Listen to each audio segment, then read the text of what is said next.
Market Mantra, Market Mantra, Market Mantra, Market Mantra, Market Mantra,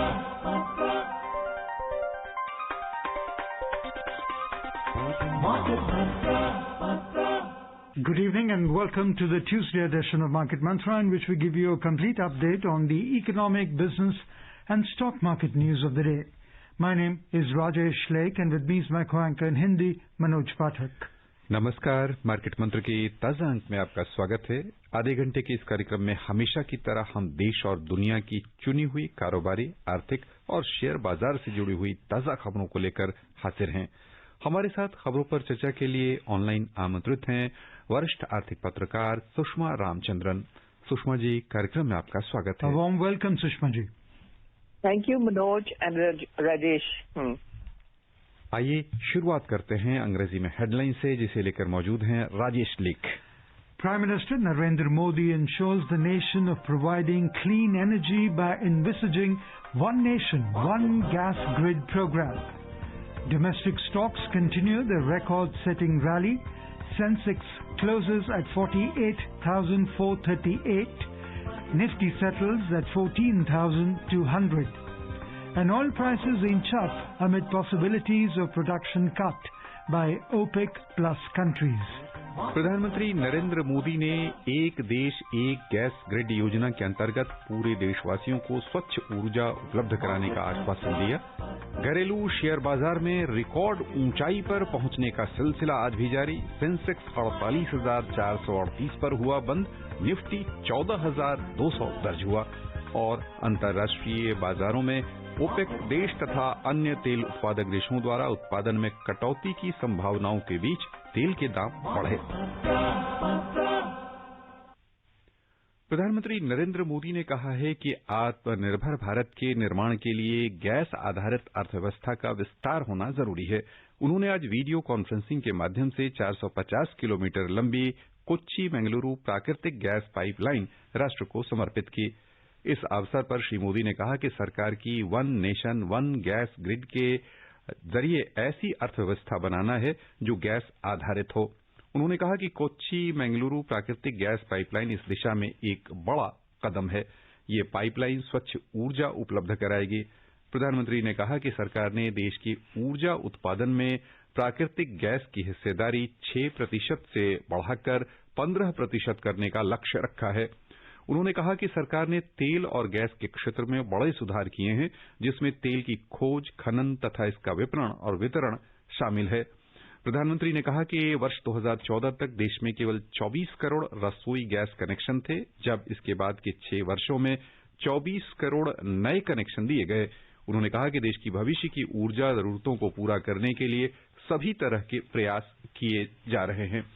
प्रधानमंत्री ने यह भी कहा कि अगले 10 वर्षों में पेट्रोल में 20% तक एथेनॉल मिलाने का लक्ष्य रखा गया है।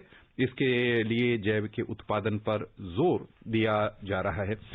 450 किलोमीटर लंबी कोच्चि मंगलुरु गैस पाइपलाइन का निर्माण गेल इंडिया की ओर से किया गया है।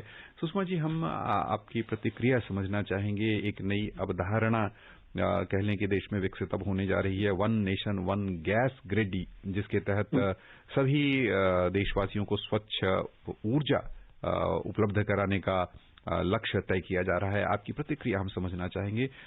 कैसे यह संभव हो सकेगा और किस तरह जो आज आधारशिला रखी गई है लगभग 450 किलोमीटर लंबी गैस पाइपलाइन की, वह आगे किस रूप में विस्तारित होगी? देखिए, ये ऐसे जो ये एक सपना था पहले कि ये एक कंट्री वाइड एक गैस ग्रिड होगा।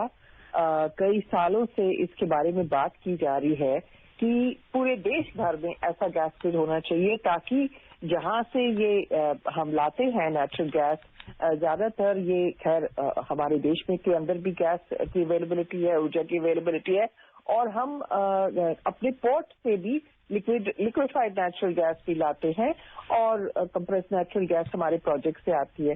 तो अगर हम एक पूरा ग्रिड बना दें, उसमें ट्रांसपोर्टेशन की प्रॉब्लम की नहीं होगी। जैसे अगर और कोई आपकी कोई फ्यूल है तो उसमें ट्रांसपोर्टेशन की प्रॉब्लम होती है। एक तो ये तो ट्रांसपोर्टेशन की प्रॉब्लम कम हो जाती है। दूसरा, जैसे आपने कहा, ये स्वच्छ ऊर्जा है। सबसे बड़ी बात ये है, नेचुरल गैस जो है ये इसको क्लीन एनर्जी कहते हैं और इसको हम अगर जैसे उन्होंने कहा कि 7% से हम 15% इसको बनाएंगे, इसका शेयर बनाएंगे, तो ये बहुत बड़ी बात है क्योंकि ये जो पूरे जो क्लाइमेट चेंज के जो प्रोटोकॉल्स हैं उसके अंदर हमारे देश में काफी इसमें हमने कमिटमेंट्स किए कि हम कार्बन एमिशंस कम करेंगे। और कार्बन एमिशंस कम करने के अलावा ये हमारे देश के देशवासियों के लिए अच्छा है कि इससे पोल्यूशन कम होगा और जहां जहां आप दूसरे फ्यूल्स इस्तेमाल करेंगे उसमें आप रिप्लेस कर सकते हैं ये क्लीन एनर्जी के साथ, नेचुरल गैस के साथ। तो ये मैं समझती हूँ अगर ये पाइपलाइन शुरू हुई है कोची से लेके बैंगलोर तक और बैंगलोर में वहां से सारी इंडस्ट्रीज इसको इस्तेमाल कर सकती हैं, बड़े बड़े प्रोजेक्ट्स, फर्टिलाइजर प्रोजेक्ट इसको इस्तेमाल कर सकते हैं, पावर प्रोजेक्ट्स इस्तेमाल कर सकते हैं, तो इससे बहुत फायदा होगा।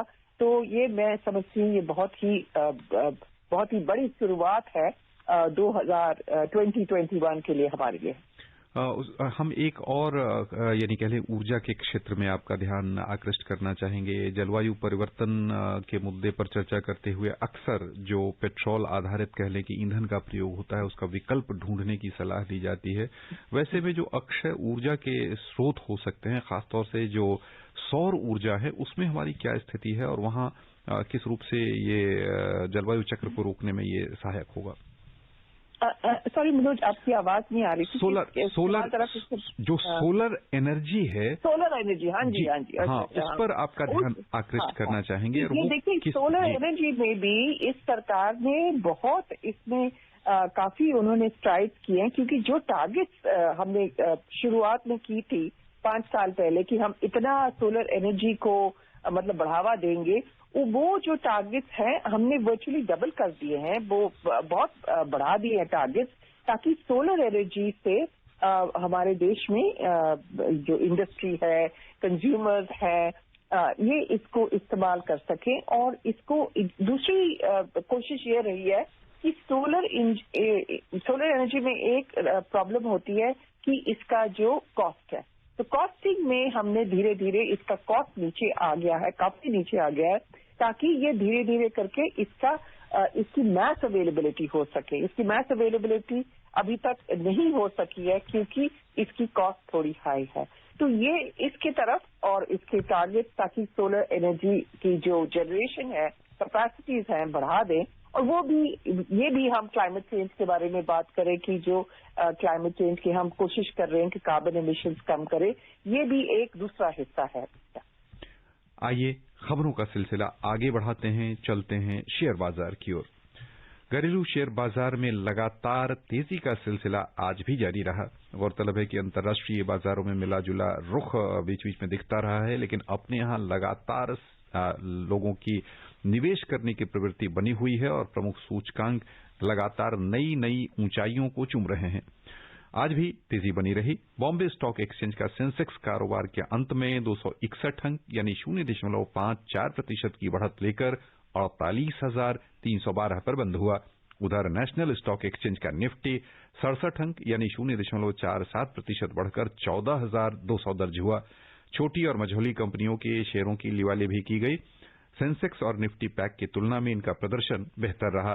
बीएसई मिड कैप इंडेक्स 1.38% लाभ में रहा। स्मॉल कैप इंडेक्स में 0.71% की वृद्धि हुई। Benchmark domestic equity indices today continued their record-setting rally amid mixed global cues.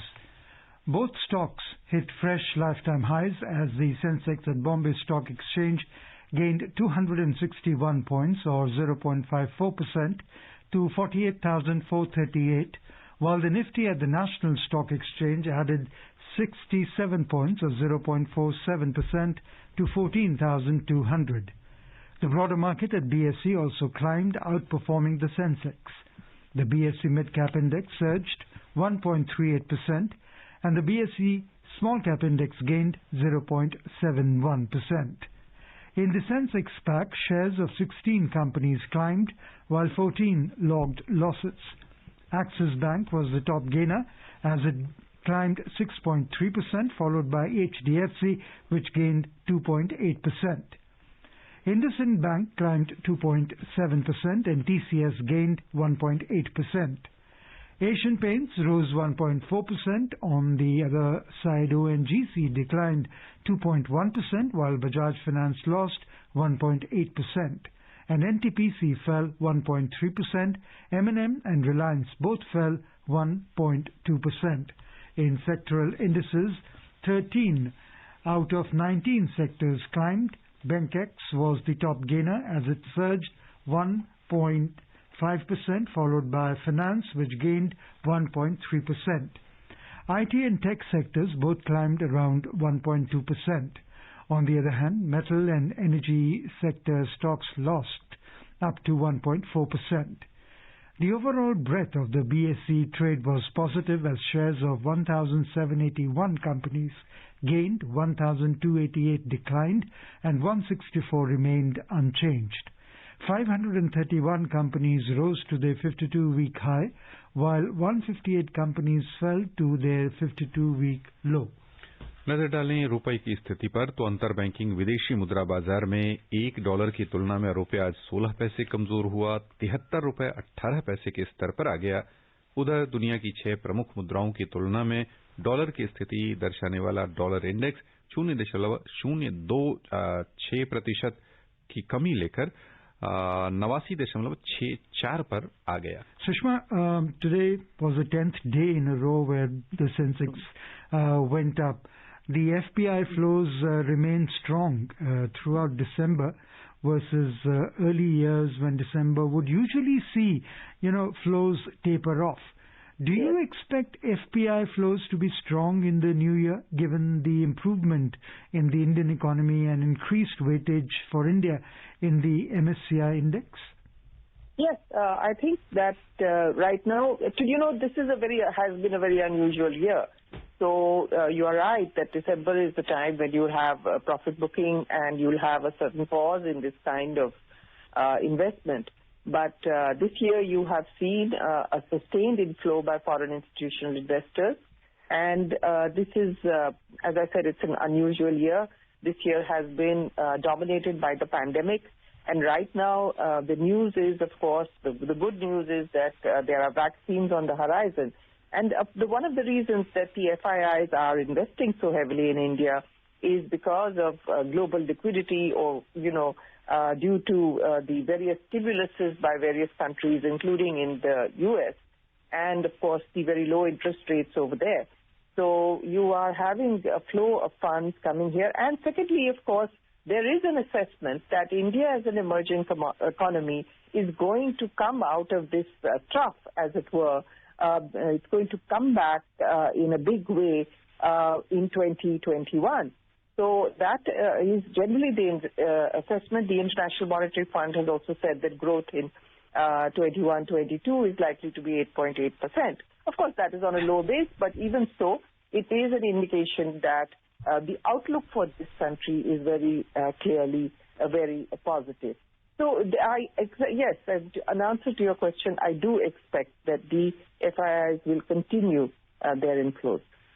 Okay, going forward, the Q4 FY21 and Q1 FY22 earnings would have the benefit of a lower base of last period.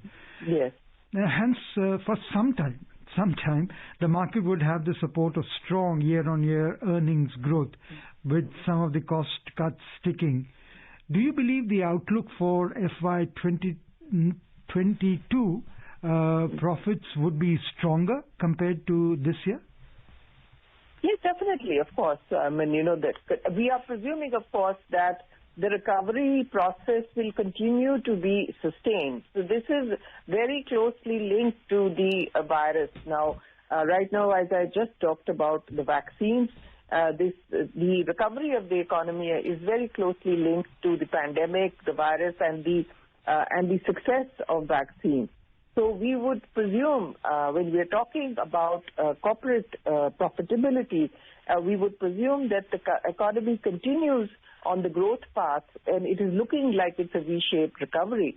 But we also have to caution that there is another variant, UK variant, that has come in of this virus, and it has caused havoc in the UK and several other countries. So presuming that that does not affect us, presuming that the vaccinations go on as per schedule, then yes, I would say that given the green shoots of the economy that we are seeing now, that GST collections are going up, and imports have started rising for the first time since February, I would say that corporate profitability would go up in 22.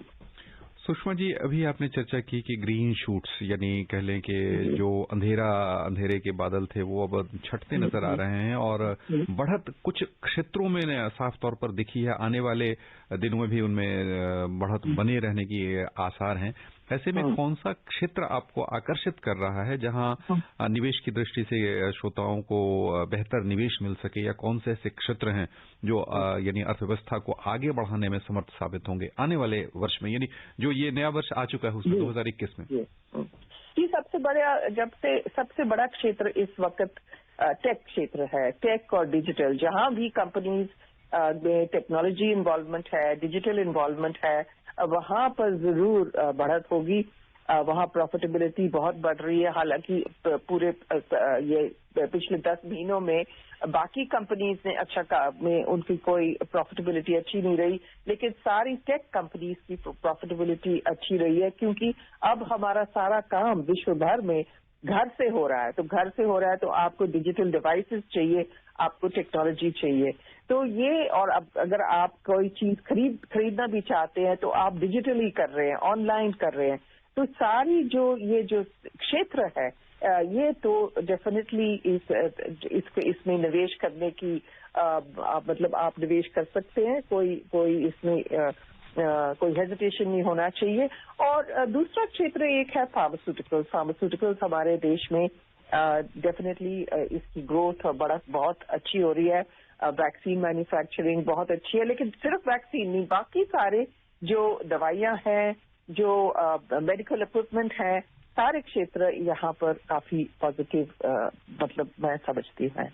Since you mentioned the IT, Sushma, in the IT space, which would be the first one to announce results year-on-year, growth should be stronger than expected. In fact, if I'm not wrong, Accenture has announced its numbers for its quarter ended November 30, and they were significantly stronger than expected.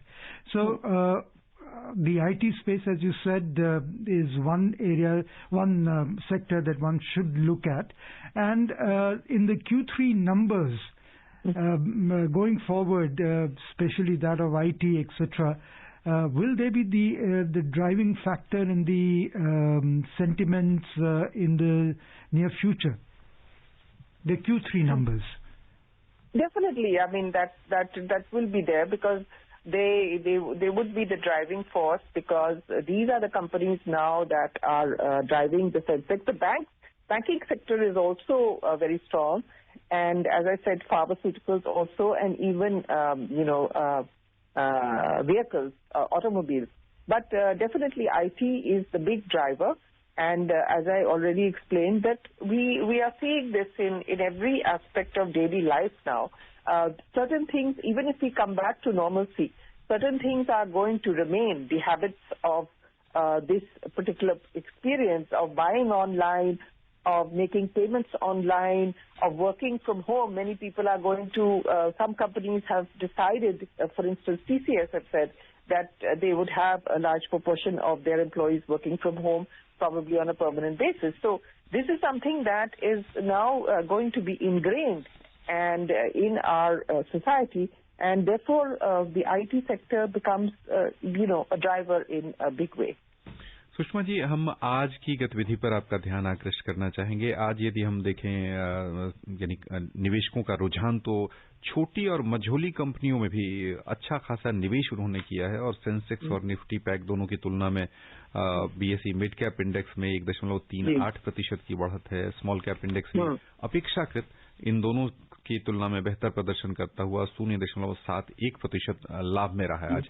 यानी हम माने कि जो छोटे यानी जो broader market है उसमें जो कंपनियां हैं उनमें रुझान बन रहा है निवेशकों के बीच, उनका प्रदर्शन बिल्कुल बन रहा है। और वहां पर भी अगर आप देखें ये मिड कैप्स में, वहां पर भी टेक्नोलॉजी ओरिएंटेड कंपनीज अच्छा कर रही है।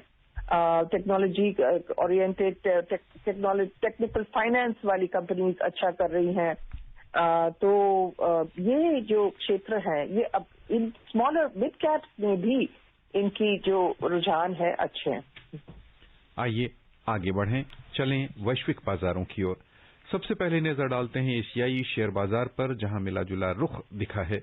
अमेरिका के जॉर्जिया राज्य में सीनेट मतदान के मसले पर अनिश्चितता को लेकर वैश्विक बाजारों में निवेशकों के बीच अलग अलग रुख रहा है। दक्षिण कोरिया का कोस्पी 1.6% लाभ के साथ बंद हुआ। चीन का शंघाई कंपोजिट इंडेक्स 0.7% ऊपर आ गया। हांगकांग का हैंग सेंग 0.6% फायदे में रहा। उधर जापान का निक्केई 225 सूचकांक 0.4% नीचे आ गया।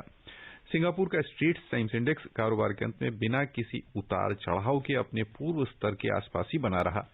यूरोपीय बाजारों पर ध्यान दें तो समाचार तैयार किए जाने तक बिकवाली का असर दिख रहा था। जर्मनी का डेक्स और फ्रांस का कैक 40 दोनों अंतर्दिवसीय कारोबार में 0.5% नीचे थे, जबकि लंदन का FTSE 100 बिना किसी उतार चढ़ाव के अपने पूर्व स्तर के आसपास बना हुआ था। The S&P 500 and the Dow fell from record highs yesterday as nerves over the outcome of runoff elections in Georgia this week countered optimism over a vaccine-driven recovery in the global economy. The Dow Jones Industrial Average declined 1.3%, while the S&P 500 and the Nasdaq Composite both plunged 1.5%. Sushma, would you like to elaborate a bit on the Senate, the uncertainty about Senate runoffs in Georgia, which could have an impact on incoming U.S. President Joe Biden's economic policies? Yes, so these are two Senate elections in the state of Georgia in America, and they are very crucial because in case they are won by the Republicans, then the Republicans will come back to control, to dominate, or rather have a majority in the upper house of the American legislature. The U.S. Congress has two houses. The upper house is the Senate, and the lower house is the House of Representatives. This is for the Senate, which has been controlled by the Republicans in the past. So if they win these two seats, Republicans, then they retain control of the Senate. However, if the Democrats win these, then they will have a very slender majority. The fact is that even if they have a very slender majority, it will be very difficult even then for Joe Biden to push through his plans. The markets in America are looking at this in the sense that they would prefer the Republicans to have control of the Senate, because then that would bring about some kind of balance, because the Democrats hold control of the House of Representatives, and they're not keen that Joe Biden should be able, I would say the general outlook of corporates and industry is that Joe Biden should not have this freedom to push through some of his agenda, which includes clamping down on oil and gas companies, and industries are very worried about that. So this is really the issue over here. So what would India prefer, a strong Biden or a weakened Biden? Well, I don't think Biden will be weakened by that, because traditionally, as I said, the Senate has been held by Republicans. So he would really be facing the same problems as probably every other Democratic president. And he would have to negotiate, and he would have to do the things they normally do. So I don't think that necessarily makes him weaker. He may not be able to push through certain elements of his agenda. At the same time, as far as India is concerned, I don't think it really makes much of a difference, because foreign affairs is not going to be sort of impacted by this kind of a development. Moving on, the oil prices today inched up amid tensions after Iran seized a South Korean vessel. Crude prices also gained amid reports that OPEC Plus group is studying a possible production cut next month. Brent crude prices were trading around $52 per barrel, while WTI crude prices were around $48.50 per barrel. Again, Sushma, with the consumer consumption figures going up steadily, where do you think, or what is the level at which India will be happy to have the oil prices? Well, India is happy at the current level of 50 to maybe up to $55. India is happy. You know, we are the third largest importer in the world, and we would prefer the prices to remain stable at around $50 to $55. As of now, with the pandemic still raging in the U.S. and in Europe, with all the lockdowns, there was the feeling that perhaps prices will rise, that consumption will increase. Once again, there are fears about that.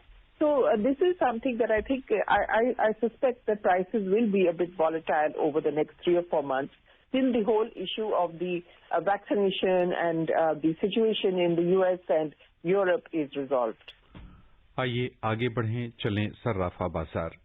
अंतर्राष्ट्रीय बाजारों में मजबूती के रुख के बीच सोना और चांदी की चमक आज तेज रही। सोने का मूल्य 250 रुपए प्रति 10 ग्राम से अधिक बढ़ा, जबकि चांदी 650 रुपए से अधिक महंगी हो गई। मल्टी कमोडिटी एक्सचेंज में सोने का मूल्य आज 264 रुपए बढ़कर 51,688 रुपए प्रति 10 ग्राम पर पहुंच गया। उधर चांदी 664 रुपए बढ़कर 70,700 रुपए प्रति किलो के स्तर पर पहुंच गई। न्यूयॉर्क मर्केंटाइल एक्सचेंज में अंतर्दिवसीय कारोबार में सोने का मूल्य बढ़कर $1,953.90 प्रति औंस हो गया। चांदी भी थोड़ी सी मजबूत हुई, $27.20 के स्तर पर पहुंच गई। सुषमा जी, सोने के दामों में फिर से एक तेजी देखने को मिल रही है। दूसरी ओर दुनिया भर के जो कह लें शेयर बाजार हैं, वहां भी बढ़त का ही रुझान है। उधर जो तेल बाजार है, वहां भी हम बढ़त देख रहे हैं। ये सारी चीजें एक दिशा में बढ़ना क्या संकेत दे रहा? ये देखिए, सोने का भाव आप तेल से मत जोड़िए, वो अलग वजह है। सोना को हम सेफ हेवन एसेट कहते हैं। इसका बढ़ना इस वक्त इसलिए है क्योंकि अमेरिका में अभी तक ये जो वायरस है बहुत तेजी से बढ़ रहा है, यूके में भी बढ़ रहा है, और ये लगता है कि ये बीमारी वहां पर मतलब आशंका है कि शायद ये अभी ठीक नहीं होगा। तो इस वजह से सेफ हेवन एसेट होने की वजह से ये बढ़ रहा है। तेल की कीमत इसलिए बढ़ रही है कि जैसे मैंने कहा थोड़ी सी वॉलेटाइल होगी, नीचे आएगी और ऊपर आएगी, क्योंकि अभी मतलब वरीज हैं कि वैक्सीनेशन प्रोसेस हो जाएगा कि नहीं, और अगर हो जाएगा तो फिर डिमांड बढ़ेगी, नहीं होगा तो डिमांड नहीं बढ़ेगी। तो उसके जो वजह है वो अलग है। Sushma, 2021 as a whole brings with itself a lot of hope and promise. Earnings momentum should remain strong, policy framework should be favorable, liquidity and interest rates should sustain at current levels, and hence, do you expect valuations to sustain? So valuations to sustain would be, I mean, that is going forward. Yes, I'm asking about 2021, your outlook. 2021, well, you know, this 2021 is still not such a bright year. I would say 21, 22, we can look at a brighter future. यहाँ पर हम एक बार फिर से आपको सोने की तरफ ले चलना चाहेंगे। सुषमा जी, सोने में यदि निवेश करना हो, औसत जो हमारे सुनने वाले हैं सामान्य श्रोता, उन्हें किस रूप में, भौतिक रूप में यानी फिजिकल गोल्ड के रूप में निवेश करना चाहिए या जो अन्य माध्यम है उनमें? अगर निवेश करना चाहते हैं तो अब वो एक्सचेंज ट्रेडेड फंड्स हैं सोने के, वो मतलब वो ज्यादा रिलायबल हैं। लेकिन अगर आप करना चाहते हैं, लेकिन गोल्ड अभी तो बहुत हाई लेवल पे है, तो बचे मालूम नहीं है कि ये बढ़ेगा कि नहीं। जी, बस यहीं पर श्रोताओं की ओर से सुषमा जी हम आपको बहुत बहुत धन्यवाद देना चाहेंगे। Thank you, Sushma, for being with us. And before we close, the headlines once again. Prime Minister Narendra Modi ensures the nation of providing clean energy by envisaging One Nation, One Gas Grid program. Domestic stocks continue their record-setting rally. Sensex closes at 48,438. Nifty settles at 14,200. And oil prices inch up amid possibilities of production cut by OPEC Plus countries. That's all we have in this edition of Market Mantra. Till tomorrow, goodbye.